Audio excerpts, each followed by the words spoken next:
And welcome back to our channel VP Educators. I hope you all are doing great. So आज हम पढ़ने वाले हैं fire and ice class 10 की pome जो एसोसिएट करती है हमारा लेसन नंबर 1 से. हमने पहले वाली जो पोम थी वो कंप्लीट कर ली है as well as lesson also. So अब ये फर्स्ट लेसन की लास्ट पोएम है फायर एंड आइस जो लिखी गई है by Robert Frost. All right. So students आज की जो पोम है बहुत छोटी है बट एज वेल एज वो बहुत ज़्यादा इंफॉर्मेटिव है. इन डेप्थ कैसे जो पोइट है वो बता रहा है how our society is going to end and how our society is entertaining two kind of behaviour. What are they behaviour और उन बिहेवियर को उन्होंने कंपेयर करा है फायर से एंड आइस से. Okay, so without wasting any time quickly हम इस पोम को अंडरस्टैंड करते हैं कि रॉबर्ट फ्रॉस्ट ने कैसे सोसाइटी एंड हो जाएगी और कौन से हमारे बिहेवियर्स हैं जिस पे उन्होंने फोकस करा है इस पोम के ऊपर, वो पढ़ेंगे. But before that I want you all to pick up your books, pick up your pencils and start underlining and whatever you understand start writing. आपको ये स्पेस दिख रहा होगा ना अपनी बुक में, ये वाला स्पेस यहाँ पे लिखो. Okay, all right. So second thing is आप लोगों को सब्सक्राइब एंड लाइक ज़रूर करना है प्लीज़ स्टूडेंट्स वीडियो को, एज वेल एज कॉमेंट करना ना भूलें. All right, let's start the video. Firstly ये समझते हैं कि फायर एंड आइस, ये जो दो एलिमेंट उन्होंने पोएट ने लिए हैं, इसका मीनिंग क्या है पोम के अंदर. तो फायर बेसिकली जो पोएट है वो बता रहा है फायर क्या है, हमारा एटीट्यूड टूवर्ड्स द सोसाइटी, हमारी डिज़ायर टूवर्ड्स दी सोसाइटी. हमारी डिज़ायर क्या है बच्चों, हमारा जो नेचर है ना हेट्रेट. अगर हम हेट्रेट फैलाएंगे, हर चीज़ में हम नुस्ख निकाला करेंगे या हर चीज़ में हम सिर्फ सेल्फिशली सोचेंगे कि नहीं this is for me, I want this that these those, सिर्फ आप अपने लिए सोचोगे, सोसाइटी के लिए नहीं सोचोगे, तो ये क्या है, हेट्रेट ही तो है एक तरीके की.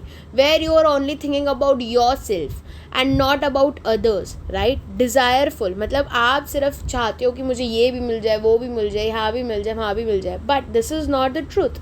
आपको किसी चीज़ को पाने के लिए मेहनत करनी पड़ती है एंड सब चीज़ मिल जाना it is not always possible, right. Ice को यहाँ पे जो डोनेट किया गया है, बेसिकली यहाँ पे आइस को क्या डोनेट किया है, हेट्रेट की तरह. जब आप किसी चीज़ को हेट करना लगते हो सोसाइटी के अंदर. Okay, so I will start with the very first line. So first paragraph क्या बोल रहा है, some say the world will end in fire, some say in ice. तो पोएट कह रहे हैं, कुछ कह रहे हैं कि जो वर्ल्ड है, ये दुनिया है, वो एंड हो जाएगी फायर से, और कुछ कहते हैं कि किससे ख़त्म होएगी, आइस से. From what I have tested of desire I hold with those who favour ice.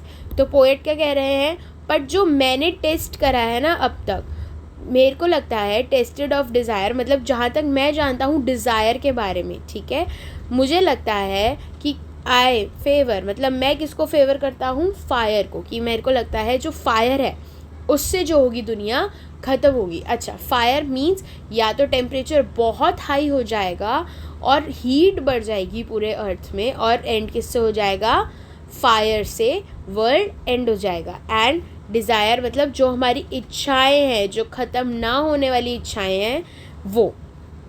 Okay, now come to the very next part. But if I had to perish twice I think I know enough of hate.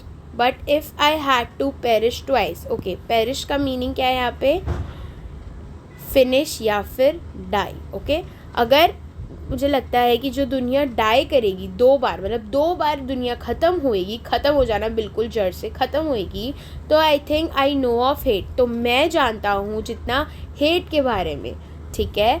To say that for destruction, that means कि वो जो है ना destruction of ice is also great and would suffice means कि जो destruction होगी ना eyes से वो भी बहुत ज़्यादा होगी, फायर जितनी ही होगी. एंड वुड सुफेस, सुफेस का मीनिंग क्या है, बी सफिशेंट मतलब वो काफ़ी हद तक क्या होगी, सफिशेंट होगी to end the world. Okay, क्या करने के लिए, एंड को वर्ल्ड करने के लिए वो सफिशेंट होगी क्या, आइस भी। मतलब अगर दुनिया 2 बार ख़त्म होगी तो 2 बार ख़त्म होगी, पहली बार फायर से एंड दूसरी बार आइस से। और आइस से जब वो ख़त्म होएगी तो वो क्या होगा, जो आइस भी इतनी पावर रखती है, मतलब टेम्परेचर इतना नीचे गिर जाएगा वर्ल्ड का कि आइस की वजह से भी क्या होगा कि वर्ल्ड क्या होगा, पेरिश मतलब ख़त्म हो जाएगा। Okay, I hope you understand the stanzas, both the standards. And जो पोएट है वो बेसिकली क्या बताना चाह रहे हैं कि जो हमारा अर्थ है, जो हमारा वर्ल्ड है, is associated with so many things, वो बहुत सारी चीज़ों से कनेक्टेड है। एंड जो कनेक्शन है ना बच्चों, कनेक्शन क्या जो पोएट है वो बताना चाह रहे हैं, जो कनेक्शन है ना, ओ आई एम सो सॉरी, इसको हटाना पड़ेगा। जो कनेक्शन है, the connection is related to fire, which means hate, and ice. okay, fire and ice जो दोनों ही एसोसिएट क्या कर रही हैं, हमारी हेट्रेड को ही एसोसिएट करती हैं। ठीक है, कि कनेक्शन दिखा रहा है वो फायर से और आइस से, कि जो हमारा वर्ल्ड है वो एंड हो सकता है हमारे क्या, बिहेवियर से। जो हमारा बिहेवियर है ना, वो कैसा होगा हमारे वर्ल्ड के थ्रू, ठीक है, उसके ऊपर डिपेंड करता है। हमारा जो अर्थ है, हम जिस सराउंडिंग्स में रह रहे हैं, अगर हम उसके अंदर फायर एंड आइस मतलब हेट्रेड, डिज़ायरफुल, सिर्फ सेल्फिशली सोचेंगे तो हम ग्रो नहीं कर पाएंगे। पर वेयर एज अगर हम सबको लेकर सोचेंगे, अपने बिहेवियर में चेंजेस लेकर आएंगे, अपने बिहेवियर में ये चेंज लेकर आएंगे, how to connect, how to involve everyone, how to save our environment, तो हमारा वर्ल्ड क्या होगा, ग्रो हो पाएगा और सेव हो पाएगा for the future generation, right. So I hope you understand the poem. Poem में कुछ ज़्यादा नहीं है बच्चों, बट सिमिलरली इस पोम में बहुत इन डेप्थ इंफॉर्मेशन भी दी गई है। और दो वर्ड्स पे सबसे ज़्यादा पोएट ने क्या करा है, जोर डाला है। First is fire and second is the ice. And please remember who is the poet of this poem, Robert Frost ने ये poem लिखी है।